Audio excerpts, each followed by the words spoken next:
Hello, Ken. Hope everyone's doing well. This is my fan analysis and a little bit of a breakdown of the upcoming matchup between the Michigan Wolverines and the Washington Huskies. First, remember to like, subscribe, comment, and hit that notification down below. I greatly appreciate it. I think this time I'm going to start out with a breakdown of the matchup between Michigan and Washington and how I think things might play out and my thoughts on the matchup, and then I'm going to get into what I want to see out of Michigan's players individually. So the breakdown between the two teams. Does it look like Michigan should win this one on paper? Yes, I think it does. They get Washington at home. Washington is coming off a loss to FCS Montana. So definitely not the way they wanted to start their season. Michigan looked pretty solid in their opener against Western Michigan. So coming into this one, Michigan definitely looks like the better team on paper, and they get the advantage of playing in the Big House. All that aside, Michigan would be making a huge mistake if they sleep on the Washington Huskies. This is a talented team that had a very bad game. There is a lot of room for momentum and everything to swing the other way rather quickly. I still believe that Washington is a very good football team. They got plenty of talent, and they could easily come out and look a million times better than they did last week against Montana. So do not sleep on this team.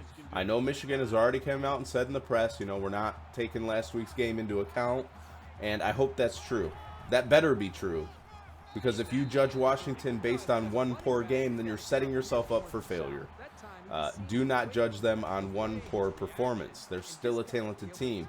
They were a top 25 ranked team coming into the season, and there's a very good reason for that. So don't sleep on this team. I think that really Washington's issues last week are easily solved. They take care of the football, their offense finds a rhythm, and then they're off to the races. The defense played well. Yes, it was only Montana, but still, the defense did everything you'd ask them to do. You know, they stopped Montana as much as they could. They only gave up 13 points. They really shut down pretty much everything that Montana wanted to do. If you go in and look at Montana's stats, offensively, they're not very impressive.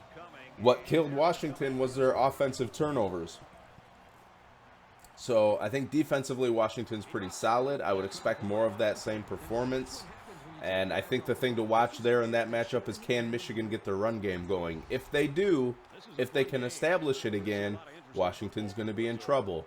If Michigan struggles to run the football consistently, then I think Washington has a very good chance in this game. I'm not saying if Michigan can't run the ball, they can't win. But I'm saying if they can't run the ball, then I like Washington's chances to, or I at least think that Washington's chances will improve their ability to win the game. Washington's offense was their Achilles heel last week, especially Dylan Morris, their quarterback. 3 interceptions to Montana is not going to get the job done. He had a quarterback rating of 8.4. That is atrocious. That is terribly bad. He was, let me look at the stats here. 27 of 46, 226 yards, no touchdowns, 3 interceptions. That is brutal. And the run game, honestly, wasn't much better. The offensive line for Washington better bring their A game, because Michigan's got some talented guys up front defensively that could really make life miserable for the Washington offense once again. Washington's leading rusher had 17 carries for only 62 yards. Frankly, that's just not going to get it done against anybody. You've got to be able to run for more than 3.5 yards per carry average. They had plenty of opportunities to run the football. I don't know why Washington. I didn't see the game. Okay, I'll throw it out there. I have not. I do intend to watch that. I'll go back and watch the replay. I haven't got around to it yet. I've been a little sick, so my apologies for that. But I'm just, looking at the stats here. Why did you only run Newton 17 times and had Dylan Morris throw it 46 times? You're playing Montana, for crying out loud. So part of that's on play calling. I have to put some of the blame on Washington's play calling.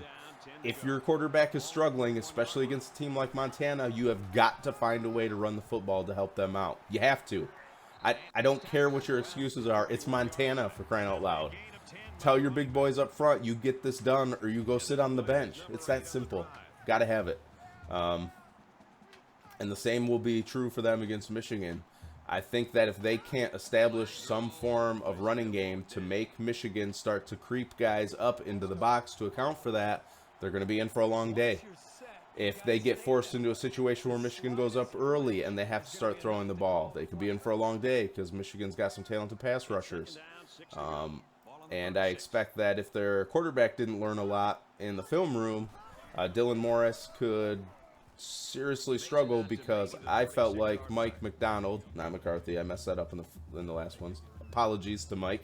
If Mike McDonald continues to call games like he did the first one against Western Michigan, then things are going to be very difficult for the quarterback, because I felt he did a very good job of changing his coverages, changing his blitzing schemes, sometimes blitzing, sometimes showing blitz and dropping out. So he did a very good job, in my opinion, of confusing the offense for Western Michigan. And Western Michigan has a very talented quarterback. At least I think he's very talented. So the flip side of all that is Washington is going to learn a tremendous amount about themselves and everything that went wrong by going back and watching film on Montana. I would be shocked if they came out and made a lot of the same mistakes they made before. I expect the quarterback to be a little bit better buttoned up.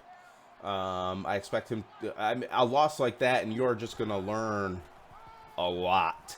There's a lot to learn from that. A rewind back in the day when Michigan lost to Appalachian State, they went on to also beat a lot of teams and win a lot of games that season. So that one loss to an FCS school does not define a team, nor does it define their season. Is it a tough one for Washington to handle? Sure it is. It's very disappointing. However, they're also going to be super hungry to come out and get a win to kind of erase all that. And what better way to do it than to go to the big house and beat Michigan? I mean, if they happen to do that, then the talk about Montana and losing to them quiets down, and then the talk becomes, well, yeah, but they just went to the big house and beat Michigan. So if they want to flip their season quickly, they need to go win at Michigan, and they know that. So that you're going to get their A game. You're going to get everything they have. They're desperate for a win to change the tide of their season. Now, Michigan, if they're smart, needs to be relentless and aggressive early on, because Washington's kind of teetering on the balance, I think. If they come out and they're in this game, especially in this game late, then that's only going to fuel them more. Like, hey, yeah, we lost to Montana, but here we are. We're in it. We're with Michigan. We're staying with them. We got a chance to win this game. But the flip side of that blade's edge is if Michigan gets up early, then Washington could really start to question themselves. They could really start to doubt their abilities. Their confidence could really go downhill quickly. So I think it would behoove Michigan to get up on Washington as early as you can, put your foot on their throat and never let it up, and just go out there and pummel them as best as you can, because if you give them any life, if you let them breathe even the tiniest little bit, then their confidence is going to start to grow. But if you put your foot on their throat and keep it there, their confidence could easily plummet. There'll be a pushover for the second half of the game. I mean, not that they'll give up outright, but, you know, when a team comes off a loss to an FCS school and then they just come out and they're down early and they're getting their butts handed to them, you know, then they really start to question themselves, what they're doing here, what direction the program's going. All these things start to come into their minds. So I think it would behoove Michigan to be as aggressive as they can be early.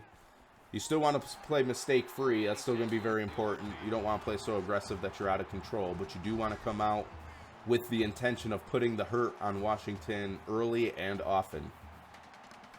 So those are my thoughts on the game. How do I think it's going to play out? I'm going to pick Michigan to win by 10. I think being at home and looking better in their first game than Washington did, I got to give the edge to Michigan. But like I said, Washington's going to learn a lot, and they're going to be desperate not to let the season go downhill this early. So they're going to come out with everything they have, but I got to give the edge to Michigan out of the gate. What do I want to see out of the position groups? Cade McNamara, I want to see him continue to be efficient with the football. He was 9 of 11 against Western Michigan, and those 2 incompletions were balls that were batted at the line. Every time he threw a ball to a wide receiver and it got past the line and got towards the wide receiver, it was a completion. That's great. That's a good sign. That means he's putting the ball either on the money or where his guy can catch it. He did not have any turnovers, played a clean game. I want to see more of that. I want to see some big plays. He's got to continue to look down the field. That'll help keep defenses honest and keep them from crowding the box, and that will help your run game. Those kind of go hand in hand. If your run game's looking good, it's easier to throw over the top. So he's got to be looking for those opportunities and not always just settling for the underneath throws. But other than that, just play clean, play efficient. Make sure you have command of the huddle. If things start to break down, you've got to be the leader, and you got to call your guys together and be like, hey, this is breaking down. Why? How do we fix it? Be the leader that we're hearing that he is. And I think against Western Michigan, he showed that, and he's got to continue to show that. That's going to be an all-season kind of thing. And when plays break down, which they will, because, again, Washington's defense is good, and they played good against Montana. I don't put the loss on their defense at all. When plays break down, Cade McNamara's got to be able to improvise and make a play and take care of the football. So those are the things I'll be looking for from him. The running game, continue to be dynamic, especially from the running back position. There were some big runs that were ripped off. They were running through contact. The first tackler often didn't take him down. That's going to be a tougher task against Washington, but I want to see more of that. Play hungry, play angry. They ran hard, they ran angry, and that's what I like to see. Do not let anybody push you back. So more of the same, really, more of the same for Michigan's running backs. I thought they looked great against Western Michigan. Come out, do that again, continue to build on it. The wide receiver group, can somebody step up for the absence of Ronnie Bell? Outside of the, the J.J. McCarthy to Dalen Baldwin big play, which, came when the game was all but salted away, it was Ronnie Bell who had the big play, and now he's gone. Who's the guy that steps up to get that big play early in the game when you need to separate from the Washington defense and to really pad your score or to get you in the end zone for the first time? Who's the guy that makes that play? I don't think that you can look to just one guy to fill that role. Like I said in my last game after we found out about Ronnie Bell's injury, it's going to have to be the whole wide receiver room and tight ends included. Everybody's going to have to bring their A game. Somebody's going to have to start winning matchups underneath so the safety starts peeking down. The safety starts peeking down to take away those underneath routes. Well, now you got one-on-one on the outside, and then that guy's got to win his matchup. So anywhere where these receivers get a one-on-one matchup, you've got to win your matchup. And as a group, you can make up for the loss of a guy like Ronnie Bell, who was your big play receiver in the last game. He's a very smart and knowledgeable football player. He was your leader in that room and your upperclassman. So I feel like that's a pretty big loss, and it's not going to be easy to replace him. And I don't think any one guy for Michigan can do that. But I think as a wide receiver room, you can make up for that loss by, as a group, beating your one-on-one matchups. Whoever that guy is who has a one-on-one matchup on any given play, you've got to win that matchup. And if they do that, I think Cade McNamara sees the field well enough. He will find the guys when they win that matchup, and he'll get them the ball. So that's what I mean when I say as a wide receiver group, that's how you make up for the loss of one stud. Offensive line, continue to be mean. Continue to push guys off the line of scrimmage. Do your assignments and run in the run blocking and in the pass blocking. I felt like Michigan did a very good job of picking up blitzes for the most part when Western Michigan would send extra defenders. I thought the communication was pretty good. It could be a little better, but I thought overall for the first game, it was pretty good. So continue to communicate well, pick up your assignments, and you got enough, excuse me, I'm about to sneeze. You got enough talent around you that as long as you do your job, the guys behind you running the football, the guys on the outsides that are catching the ball, they'll get the job done. Trust in their talent to make up for any of your slight miscues. If they bring an extra defender into the box that you don't have enough guys to block, well, that's when the offensive line has got to lean on their playmakers around them to do their job and make that one guy miss or make him be out of position. But the offensive line has got to take care of their job first and foremost, and then let the chips fall where they may. generally, as long as the offensive line is taking care of their job, everything else will fall into place. So thought they played well as a unit, and I expect to see more of that moving forward, and hopefully get their slight miscommunication miscues straightened out. Defensively, I would like to see a little more pressure on the quarterback this week. I thought that the pressure was pretty good against Western Michigan. It's just that Ellaby for Western Michigan did a very good job of understanding there was probably going to be pressure in his face, and he got rid of the ball quickly. And that's okay too, but I would like to see more pressure on a quarterback who's coming off just a dreadful game. Come aggressive, blitz early and often, get in Dylan Morris's face and make him uncomfortable. He had an 8.4 quarterback rating against Montana. Get in his face, make him uncomfortable, don't let him settle in, and he is proven to be prone to making mistakes and turning the ball over. And so if I was Michigan, I would come out and test that early and often. Show me that you fixed that problem. If you show me you fixed it after watching film and understanding what you did wrong against Montana, that's fine. Then we'll adjust and go from there. But until you show me that, I'm going to pressure you all game and hope that you continue to make mistakes and throw the football to my team. So that would be one thing I want to see early out of the defense, especially the defensive line. Can you generate pressure? If you can win the one-on-one matchups and get pressure without having to blitz extra guys, so much the better. Then life will really be miserable for Washington. So that's where I would start with them. Also, I think the defensive line, the 3 down linemen, need to do a bit of a better job of holding up at the point of attack against the run game. I felt like they got outmaneuvered against Western Michigan. It's not so much that they were giving up ground, but they were allowing the offensive linemen to turn their hips, and then you create a seam for the running back to run through, and you can't really. You've got a lineman between you and the running back at that point, so you've lost, even though you're holding ground. A lane was still opened up. So keep that offensive lineman squared up in front of you. Don't let him turn his hips. And if you keep him squared up in front of you, then you can throw the blocker off and you can make the tackle if the running back comes towards your hole. So that's what I want to see on the defensive line. Be a bit more physical. Keep that offensive lineman in front of you. Don't let them swing their hips and wall you off from the play. Linebackers, pretty good job overall. I would like to see more flash out of the linebackers.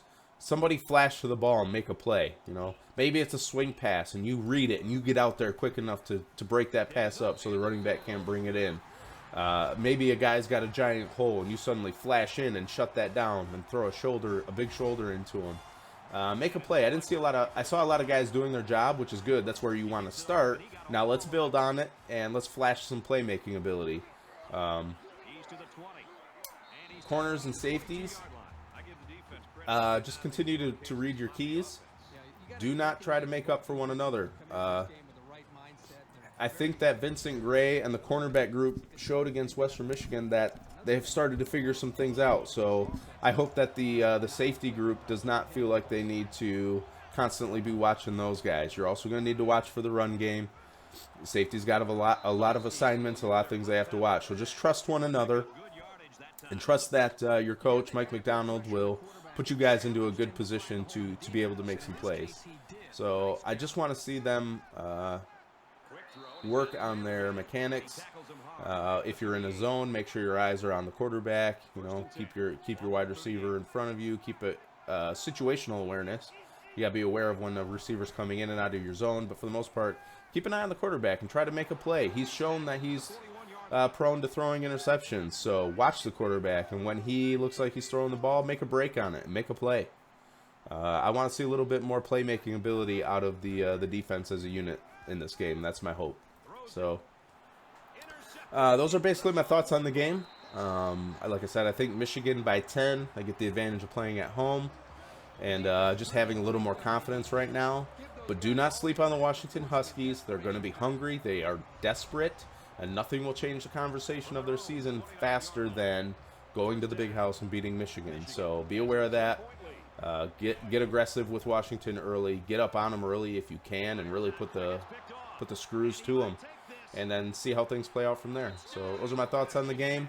Remember to like, subscribe, comment down below, and hit the notification bell. And that'll wrap it. That's all my thoughts on the game. So remember, all love. all the time. Peace.